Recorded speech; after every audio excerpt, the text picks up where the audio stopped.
parole aux associations.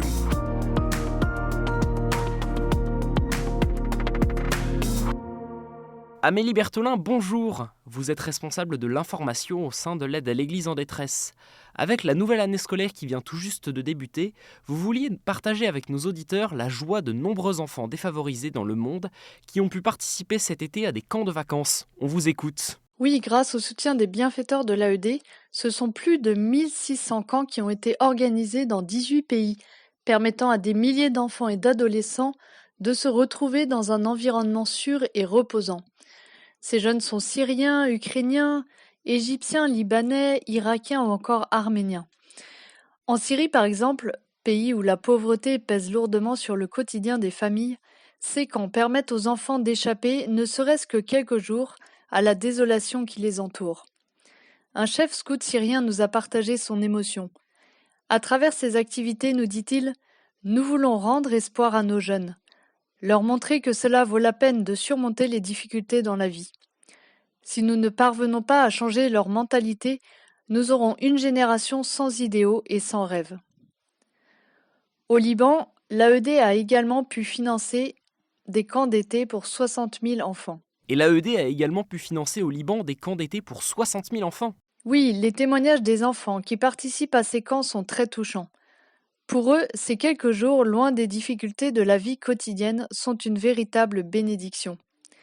Une mère de famille libanaise nous témoignait « C'est dans ces camps que nos enfants trouvent l'espoir et la force pour affronter les épreuves qui les attendent à leur retour. » En Arménie, où plus de 100 000 habitants du Haut-Karabakh ont trouvé refuge, les camps d'été ont permis à des enfants orphelins et déplacés de retrouver un peu de sérénité.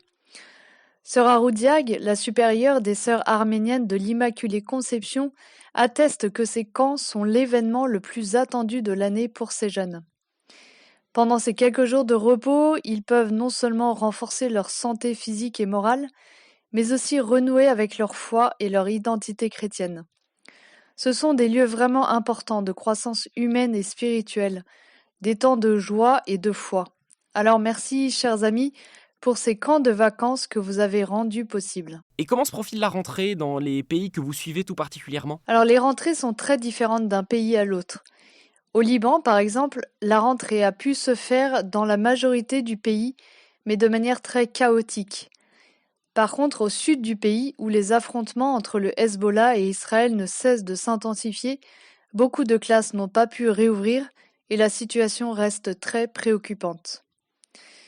En Haïti aussi, personne ne sait si la rentrée prévue en octobre va pouvoir avoir lieu alors que les gangs contrôlent quasiment toute la capitale Port-au-Prince et leur pouvoir s'étend de plus en plus sur le pays. À Gaza, les écoles sont soit détruites, soit occupées par des réfugiés, mais malgré tout, le père Gabriel Romanelli, le curé de la paroisse latine, nous a redit encore tout récemment qu'il mettait toute son énergie à ce que les enfants de la paroisse puissent avoir des cours malgré tout.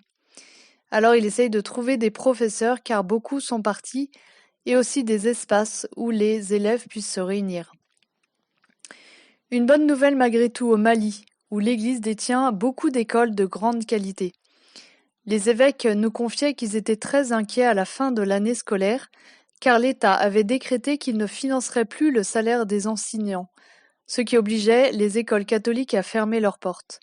Mais finalement, il y a 2 semaines, le gouvernement a dit qu'il reportait cette décision, ce qui laisse quelques mois de respiration aux écoles, qui pourront donc ouvrir leurs portes en septembre. Comme vous le voyez, les situations sont très différentes d'un pays à l'autre. Ce qui est certain, c'est que l'éducation reste fondamentale, surtout pour les pays qui sont en proie à tant de violence.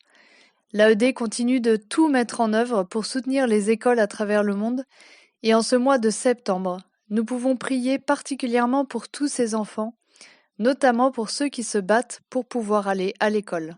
Merci Amélie Bertholin. Je le rappelle, vous êtes responsable de l'information pour l'aide à l'Église en détresse. Et pour plus d'informations sur l'association, rendez-vous sur le site aed-france.org. Très belle journée à vous.